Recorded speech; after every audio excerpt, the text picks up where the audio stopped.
Guys, ना तो ये कोई बीमारी है, ना आपका दुश्मन है और ना ही आपकी कमज़ोरी है। तो है क्या? तो मैं आपको बताऊंगी।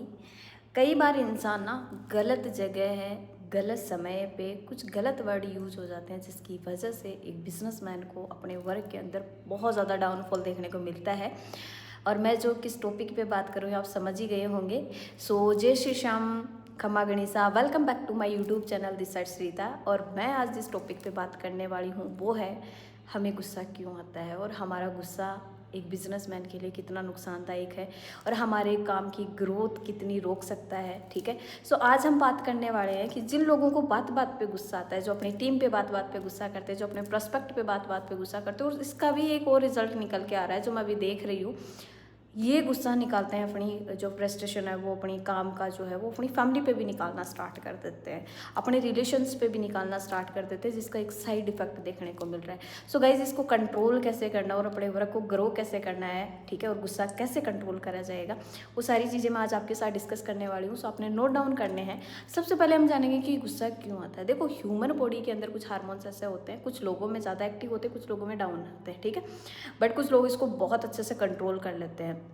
ठीक है, सो गुस्सा हमें क्यों आता है, उसके कई रीजंस है और कई वजहों से हमें गुस्सा आता है। सबसे पहले प्रोस्पेक्ट हमें बार बार मना कर देता है, इस वजह से भी हमें गुस्सा आता है। दूसरी बात की टीम काम नहीं कर रही होती है, इस वजह से भी हमें गुस्सा आता है। थर्ड चीज़, हमें रिजल्ट जितनी उम्मीद होती है उतना हमें रिजल्ट नहीं मिलता, इस वजह से भी हमें गुस्सा आता है। कई बार हमारी मेहनत ज़्यादा होती है और उसका आउटपुट यानी उसका रिजल्ट कम निकल के आ रहा होता है, इस वजह से भी हमें गुस्सा होता है। कई बार ऐसा होता है कि जब दूसरे लोग उसकी गंभीरता से नहीं लेते, आपकी बातों को अच्छे से नहीं सुनते, या फिर सुन लेते सो उनको अच्छे से इम्प्लीमेंट नहीं करते, तो इस वजह से भी हमें गुस्सा आता है। लेकिन एक चीज़ याद रखना, गुस्सा अक्सर समस्या पैदा करता है, ठीक है, सॉल्यूशन नहीं निकालता। तो इस बात को हमेशा ध्यान में रखना, ठीक है। सो इसे कंट्रोल कैसे कर सकते हैं, मैं आपको कंट्रोल करने के भी उपाय बताऊंगी। सो सबसे पहले आपने करना है क्या है, जब भी आपको गुस्सा आए ना किसी भी बात पे, ठीक है, जैसे अभी मेरी वीडियो देख के भी बहुत सारे लोगों को गुस्सा आ रहा होगा, बट कंट्रोल, शांत रहो। यानी कि कोई भी इंसान आपको कुछ ऐसा वर्ड बोल रहा है जिस पे आपको गुस्सा आया, तो अपने आप को पहली बात शांत करो, ठीक है।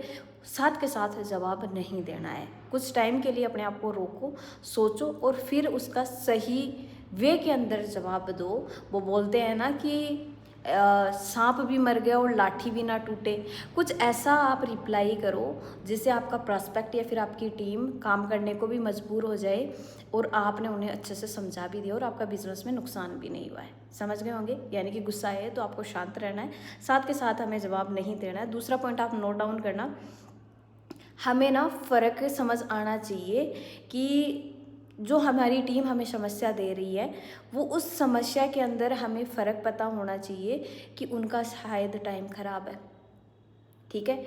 अपना जो व्यवहार है वो परिस्थिति के अकॉर्डिंग ही रखना है हमने, ठीक है, कि कैसी कंडीशन है सामने वाले के पास, हमें वो कंडीशन भी एक बार अंडरस्टैंड करनी है, ठीक है। सो परिस्थिति भी हमें सामने वाले की समझनी है, टीम का व्यवहार भी हमें समझना है, ठीक है।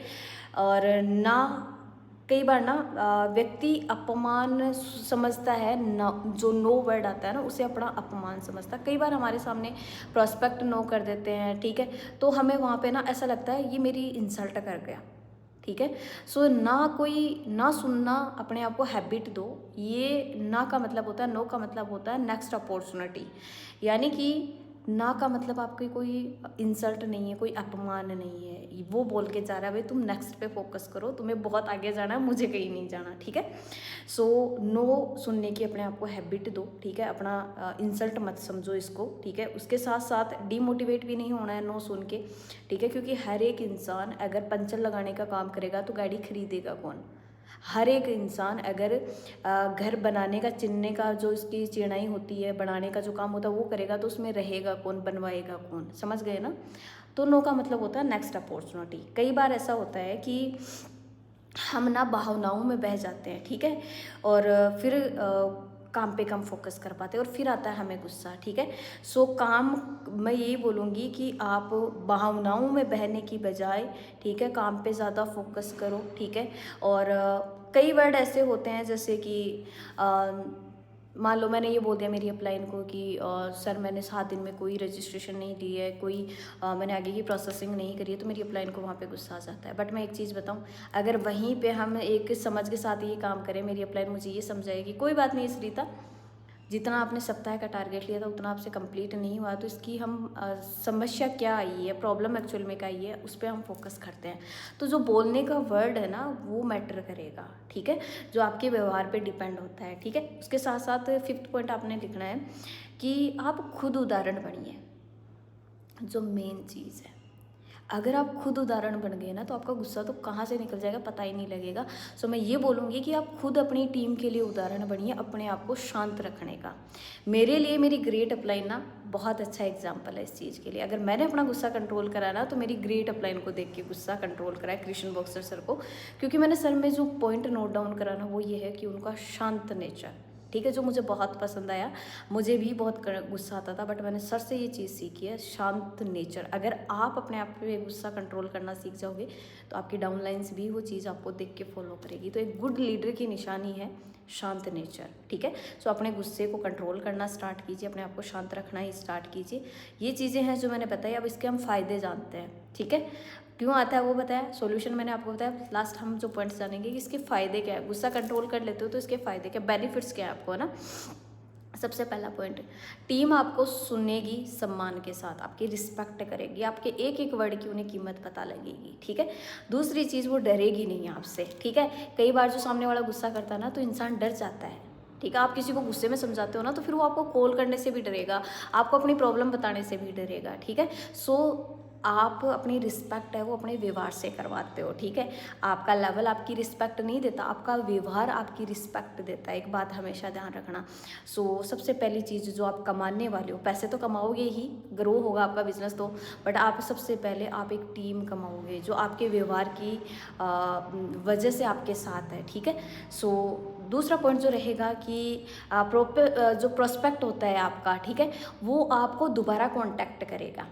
मेरे साथ बहुत बार ऐसा हुआ है कि जिन्होंने 2 महीने पहले मेरे साथ बिजनेस देखा, वो 2 महीने बाद वापस कॉल करके बोलते हैं मैम हमें काम करना है।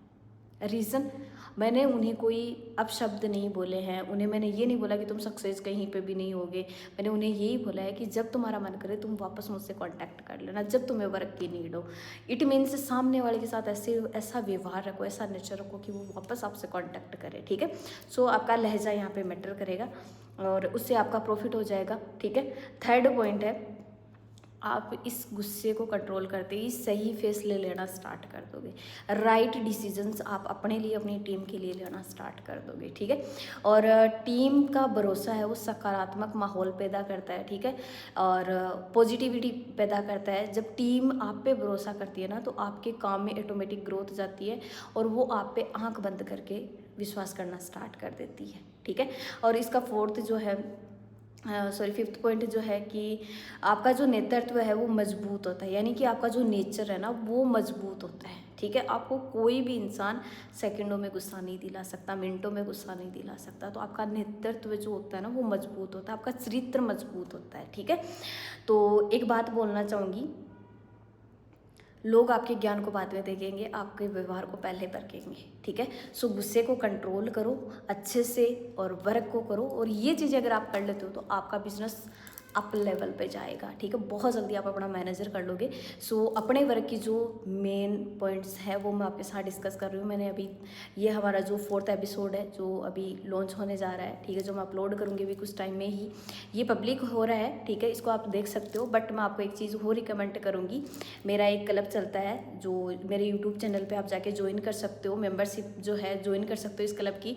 नारी शक्ति के नाम से, नारी शक्ति क्लब के नाम से मेरी मेम्बरशिप जो चल रही है अभी, इसको आप ज्वाइन कर लोगे तो वहाँ पे आपको आपके बिजनेस के लिए कुछ एक्स्ट्रा ऑर्डिनरी चीज़ें मैं डेली सिखाऊंगी। ये चीज़ें हैं जो मैं जो मेंबरशिप के अंदर जो आती है वो चीज़ें मैं हर एक चीज़ पब्लिक नहीं कर सकती। तो वहाँ पे अगर आप मेरी मेंबरशिप ज्वाइन करते हो मेरे चैनल में जाके, तो वहाँ पे मैं कुछ आपके बिजनेस की ग्रोथ के लिए कुछ एक्स्ट्रा ऑर्डिनरी चीज़ें और भी बहुत सारी प्रोवाइड करवाती हूँ, तो वो उसका भी आप बेनिफिट ले सकते हो। बाकी थैंक यू सो मच मुझे इतना सपोर्ट करने के लिए। आपका नेक्स्ट पॉइंट क्या है वो मुझे ज़रूर कमेंट बॉक्स में बताना। और इस वीडियो को सुनने के बाद, देखने के बाद आपका कितना प्रॉफिट हुआ आपके बिजनेस में और आपने अपने अंदर क्या चेंजमेंट करा, वो भी मुझे कमेंट बॉक्स में ज़रूर बताना। मिलेंगे फिर नेक्स्ट टाइम, नेक्स्ट वीडियो के अंदर। नेक्स्ट एपिसोड का वेट करना और इस एपिसोड को इतना प्यार देना कि मैं नेक्स्ट एपिसोड के अंदर फुल एनर्जी के साथ और एक नया टॉपिक, आपका जो भी टॉपिक रहेगा वो अच्छे से क्रिएट कर पाऊँ। सो टेक केयर टीम, मिलते हैं फिर नेक्स्ट एपिसोड में।